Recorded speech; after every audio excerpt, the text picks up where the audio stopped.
Assalamualaikum warahmatullahi wabarakatuh, Bapak Yusro. Waalaikumsalam warahmatullahi wabarakatuh.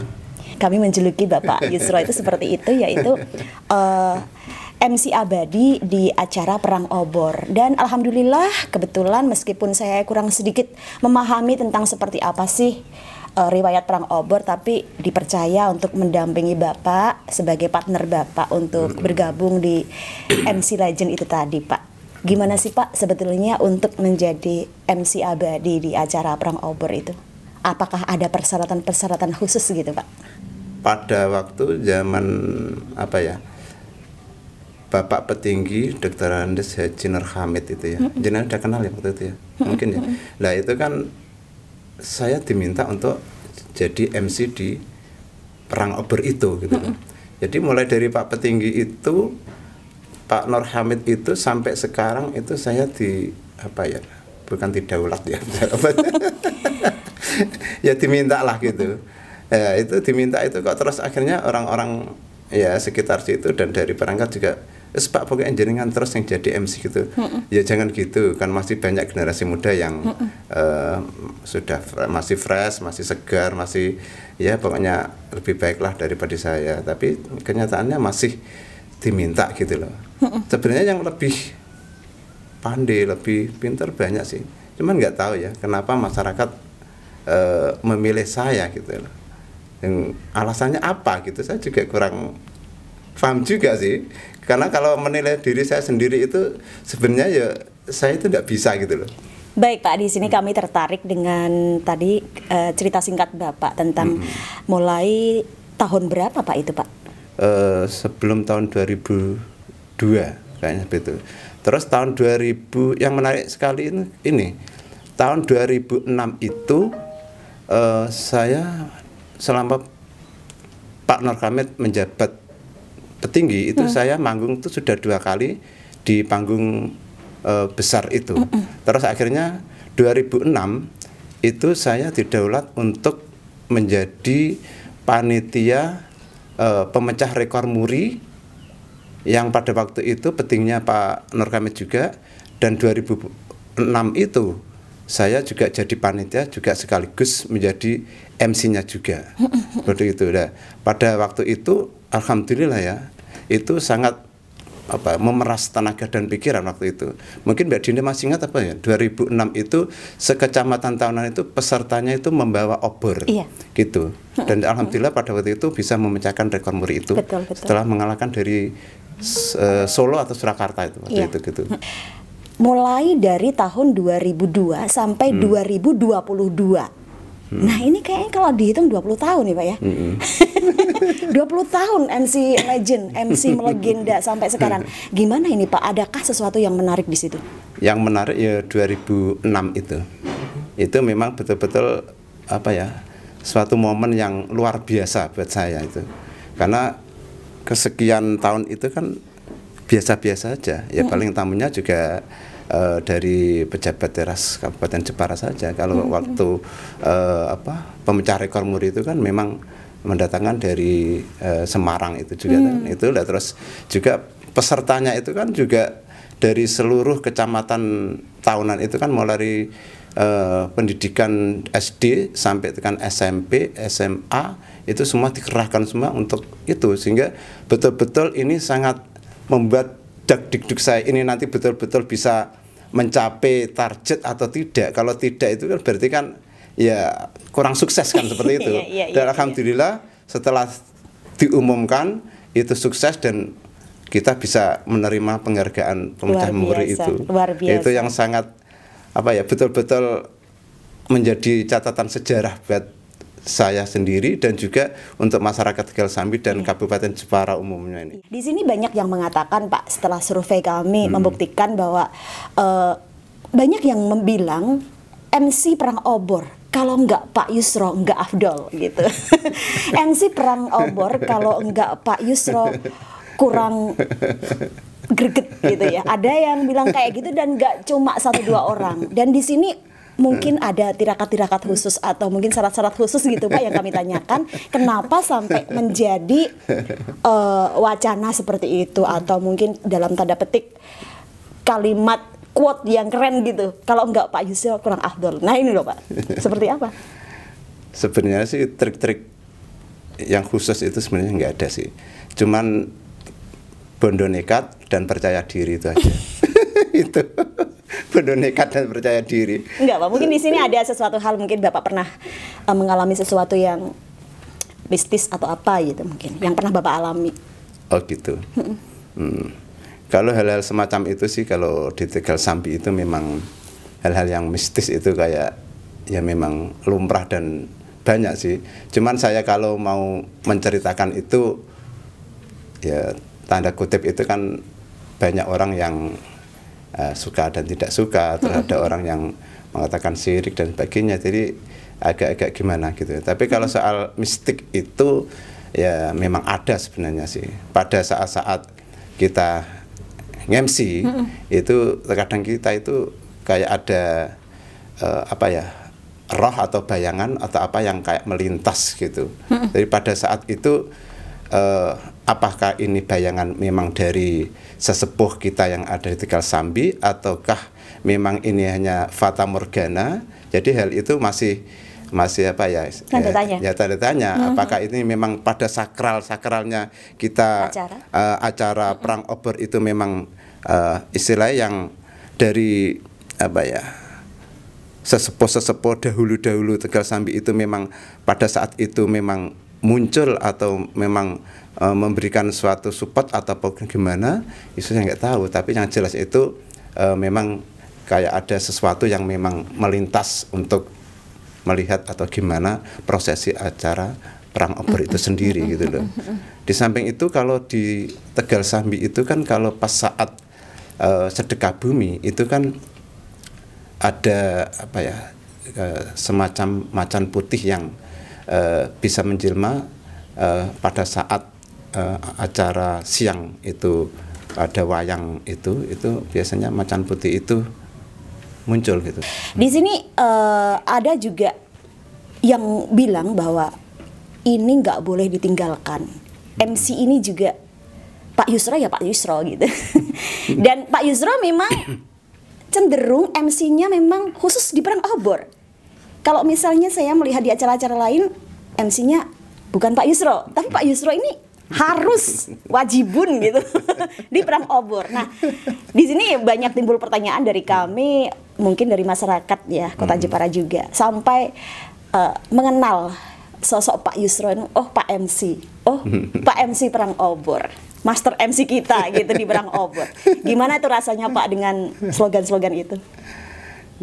Kalau saya sendiri sih, kalau mendengar hal semacam itu, apalagi siswa-siswa saya itu kan, Pak Yusro tadi malam nge-MC gitu kan gitu ya. Aku kalau hal semacam itu ya bagi saya sih fansnya itu, sudah banyak gitu. Bukan banyak sih, ya cuman sekedar yang kenal-kenal saja. Itu bagi saya itu ya suatu apresiasi ya. Yang pertama ya satu itu banyak yang kenal saya. Yang kedua itu ya alhamdulillah kalau memang banyak yang suka kalau saya menjadi MC di perang obor, ya tentunya saya sendiri itu merasa seharusnya saya itu tidak pantas di sini menurut pribadi saya sendiri. Tapi kalau orang-orang itu kok misalnya ada apresiasi, apa masa benar sih ya gitu. Dan saya lebih percaya diri itu lagi kalau didampingi oleh Mbak Dinda itu. Jangan gitu loh, Pak. Karena satu, dulu itu saya itu sendirian Mbak. Waduh saya ngotot-ngotot sendiri, waduh saya tentunya kan tidak bisa istirahat ini, pikiran juga kan tidak bisa istirahat. Ya, setelah saya dipasangkan karo jenengan, ya itu alhamdulillah saya sangat terbantu karena ya Santero Jepara sudah tahu kalau Mbak Dinda kan MC yang profesional gitu loh, sehingga ini sangat membantu saya pada waktu itu. Di sini sebetulnya kayak gimana Pak dari kepercayaan orang-orang itu tadi? Bukan masalah sirik dan nggak sirik loh ya Pak ya. Ini karena memang mitosnya seperti itu dan ini kisah-kisah real yang kita ambil di situ untuk menguri-uri kebudayaan itu tadi Pak. Seperti apa? Kalau sini budaya terus legenda itu kan sesuatu hal yang cerita di masyarakat kan, di masa lampau kan. Nah cerita-cerita ini kan benar dan tidaknya itu kan kalau sudah cerita di masyarakat otomatis kan ini akan berlangsung terus dengan sendirinya. Nah ini diuri-uri itu dalam artian ini kan satu, karena memang itu bukan menguri-uri apa ya istilahnya ya, perang obornya itu bukan, tapi di balik perang obor itu kan kita kan ada hal-hal yang sakral. Dalam artian kita itu kan rangkaian acara itu. Sebelumnya 1 bulannya itu kan kita sudah mengadakan ritual-ritual barian kan. Barian itu kan artinya itu kan kegiatan masyarakat dalam satu tempat, dalam satu tujuan, dalam satu waktu yang sudah dilaksanakan terus menerus secara kontinu. Nah, itu dilaksanakan masyarakat Tegal Sambi sejak terjadinya legenda itu, yaitu terjadinya perang obor itu. Sejak kerajaan Demak itu di desa Tegal Sambi terjadinya perang obor itu, karena pada waktu itu kan ada pawongan yang kaya raya pada waktu itu, yaitu namanya Ki Babatan gitu. Kalau orang dulu itu kaya raya itu kan bukan seperti zaman sekarang ini. Kaya raya dulu itu kan punya sawah banyak, punya kebun banyak, punya rojo koyo yang banyak sekali. Nah, pada saat itu akhirnya kan dari kisah-kisah itu, dari legenda-legenda itu, Ki Babatan itu kan tidak bisa mengembala sendiri kan. Nah, itu akhirnya kan bagaimana ya saya ini bisa mengembala sapi, kerbau dan lain sebagainya, ini saya harus mengambil pembantu ini. Nah, akhirnya mengambil pembantu namanya Ki Gemblong pada waktu itu ya. Ki Gemblong ini kan akhirnya bersedia untuk membantu Ki Babatan untuk istilahnya pangon lah. Kalau orang dulu itu kan pangon itu kan mengembala ternak itulah, ternak itu. Nah, dengan menggembala itu awalnya sih memang bagus memang. Akhirnya ya gemuk-gemuk lah, sehat-sehat, di apa sini diingon dengan baik. Nah, lama kelamaan namanya orang itu kan ada rasa-rasa sudah capek, sudah apa, terus akhirnya si Ki Gemblong ini dengan seenaknya lah cara mengembalanya itu tidak serajin dulu. Nah, akhirnya kan ternak-ternaknya pada waktu itu akhirnya pada sakit, pada mati dan lain sebagainya. Nah, pada saat itu akhirnya Ki Babatan itu kan juga apa ya, duh, kenapa ini ternak saya kan semakin kurus, semakin pada mati. Akhirnya selidik banyak selidik, Ki Babatan itu terus ke kandang sapi lah istilahnya kan seperti itu. Melihat, duh, kok beres ini. Nah, ternyata Ki Gemblong ini tidak menjalankan tugasnya yang semestinya. Akhirnya terjadilah ini Ki Babatan akhirnya istilahnya mengambil obor itu kan, yang sekarang itu akhirnya kan dikeprokake atau di apa ya istilahnya dikebyoke sama sabetke sama Ki Gemblong itu. Akhirnya Ki Gemblong nggak mau kalah juga, mengambil satu pelepah, terus akhirnya dibakar juga, terus dikebyokake sama Ki Babatan. Akhirnya kejar-kejaran berdua Ki Babatan sama Ki Gemblong itu. Akhirnya terjadilah perang obor itu, dan akhirnya pada saat itu yang ternak-ternak yang pada sakit, pada mati itu, yang pada sakit itu sekaligus kandangnya itu kebakar gitu. Kebakar, akhirnya pada tunggang langgang lari semuanya. Dan sembuh. Akhirnya kan berhenti. Ini terakhirnya kan sembuh. Loh, ini binatangnya pada sembuh semuanya. Lah, pada saat itu akhirnya sebenarnya timbul suatu kepercayaan. Oh, berarti ini tadi itu berkat kita itu, dengan adanya perang obor ini kita bisa mengusir roh-roh jahat yang membawa beberapa penyakit ini. Akhirnya ya setelah kejadian itu tahun bertahun anak cucunya Ki Gemblong dan Ki Babatan melaksanakan itu sekaligus sebagai ritual sedekah bumi Tegal Sambi. Dan artinya itu sedekah bumi Tegal Sambi itu bukan karena obor-obornya itu, tapi rasa syukur petani kepada hasil ini loh, hasil buminya yang sudah melimpah ruah, hasilnya sudah melimpah ruah, akhirnya juga sekaligus dikemas dalam satu paket sedekah bumi, dan malamnya itu obor-oboran itu. Ada peristiwa yang perlu saya sampaikan juga kepada Bapak. Ini sebetulnya kebetulan atau memang ini berkat kita dalam kegiatan kita yang positif gitu loh. Gini, kejadian demi kejadian setiap tahun kita nge-MC bareng gitu Pak ya. Banyak di situ ada yang kehilangan gitu loh. Yang kehilangan silakan bisa melapor ke kami, nanti akan kami umumkan. Kalau ketemu alhamdulillah, tapi kalau nggak ketemu ya gimana lagi kan gitu ya Pak ya. Ternyata yang kehilangan banyak banget. Dari tahun ke tahun itu selalu ada. Dan saya sempat kehilangan Pak itu. Saya sempat pernah kehilangan gitu. Yang berharga juga gitu, berharga. Tapi kok ketemu gitu Pak. Gitu ya. Ini keren banget gitu. Merinding saya Pak ceritain. Itu ketemunya itu memang ketemu sendiri apa ada orang yang mengantar gitu maksudnya? merinding. Banyak yang kehilangan dan nggak ketemu, tapi saya kehilangan dan itu berharga banget dan ketemu, Pak. Di sini saya ada sesuatu hal keberkahan tersendiri dari acara tersebut untuk kami dan untuk kegiatan yang kami lakukan ini. Luar biasa gitu. Saya sampai, yang benar nih. Ya Allah, terima kasih ya Allah, terima kasih ya Allah gitu. Saya sampai berdoa gitu. Alhamdulillah ya Allah, terima kasih, lain kali saya nggak gini ya Allah, terima kasih ya Allah. Saya sampai dalam pulang itu, perjalanan pulang saya selalu ingat itu, Pak. Karena berharga banget, Pak, itu yang ketemu itu. Dan tiba-tiba ada gitu. Tiba-tiba ada, nggak ada yang nganter, nggak ada yang apa. Nah, di sini kayak gimana sih, Pak, kayak gitu? Ini kebetulan memang maaf, Pak. Merinding bener. Ya, kalau hal-hal yang itu bukan mistis ya, itu artinya kan sampean kehilangan dan alhamdulillah ketemu. Nah, itu kan artinya memang masih jodoh sampean gitu loh. Nah, berarti dalam artian ini ya disyukuri aja lah, itu tidak usah dikaitkan dengan apa yang ada, tapi itu memang ya masih jodoh jenengan dan itu memang masih rezeki jenengan karena mungkin keikhlasan jenengan pada saat ya kita MC dan sebagainya, insya Allah akan ada jalan yang terbaik lah, seperti itu. Dalam acara perang obor ini pasti ada sesuatu hal yang ingin Bapak sampaikan untuk kedepannya lebih baik gitu. Meskipun ini sudah keren dan luar biasa, tapi untuk menjadi sesuatu yang benar-benar makin kian baik, kian sempurna gitu. Ada sesuatu yang ingin Bapak sampaikan kepada masyarakat Desa Tegal Sambi dan masyarakat Kota Jepara umumnya. Iya. Harapan secara pribadi ataupun secara umum masyarakat ya yang melihat, yang menonton itu pinginnya itu sedekah bumi Tegal Sambi itu dikemas lebih mewah, lebih lama, terus lebih lebih menarik. Kalau selama ini kan yang menariknya itu kan cuma perang obornya aja, yang lainnya kan tidak menarik. Nah, pinginnya masyarakat itu satu seminggu itu seperti kayak ada pasar malam, terus kayak ada event-event apa gitu. Kalau dulu itu sebelum pandemi itu kan ada pemuda-pemuda itu Tegal Sambi itu kan mengadakan kegiatan-kegiatan misalnya kayak pentas seni dan sebagainya. Ini akan mendukung pariwisata ini lebih meningkat gitu loh. Terus akhirnya perang obornya ini kalau bisa itu jangan durasi waktunya ini agak diperpanjang karena kasihan penonton yang sudah sekian membludaknya terus akhirnya ke situ kecewa. Kenapa?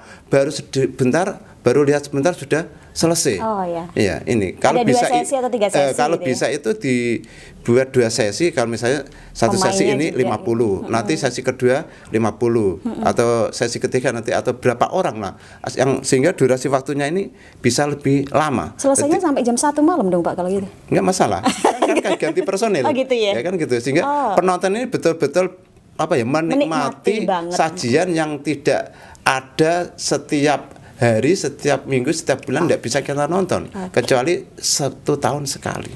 Ini kan kasihan ini masyarakatnya. Kayak kemarin itu sudah sangat luar biasa penontonnya itu. Sampai kita itu tidak bisa mau lewat masuk ke panggung saja itu kan susah. Nah, ini kan kasihan penonton yang sudah antusias begitu terakhirnya kecewa dengan perang obor yang hanya sebentar gitu aja. Harapan kami ya supaya nanti baik itu dari pemerintah desa, pemerintah dari Pemda itu bisa kerjasama bagaimana kemas budaya di Jepara ini kan milik Jepara bukan milik Tegal Sambi. Nah, ini supaya nanti dikemas bisa lebih baik lagi sehingga masyarakat itu bisa menikmati event yang sangat luar biasa ini. Baik, Pak, ini saya sebagai MC yang ikut mendampingi Bapak. Ikut bangga dengan acara tersebut dan masih dipercaya untuk mendampingi Bapak, membantu Bapak ber-MC Ria di acara perang obor itu. Dan kita juga patut bangga ya karena acara perang obor itu kan satu-satunya milik Tegal Sambi dan satu-satunya milik Kota Jepara. Dan nggak bisa ditiru oleh siapapun di kota manapun, di daerah manapun, di kabupaten manapun, hanya satu-satunya milik Jepara. Keren banget. Terima kasih ya Pak Yusro, semoga Pak Yusro sehat selalu bersama keluarga. Amin. Saya Dinda Kirana, assalamualaikum warahmatullahi wabarakatuh. Waalaikumsalam warahmatullahi wabarakatuh.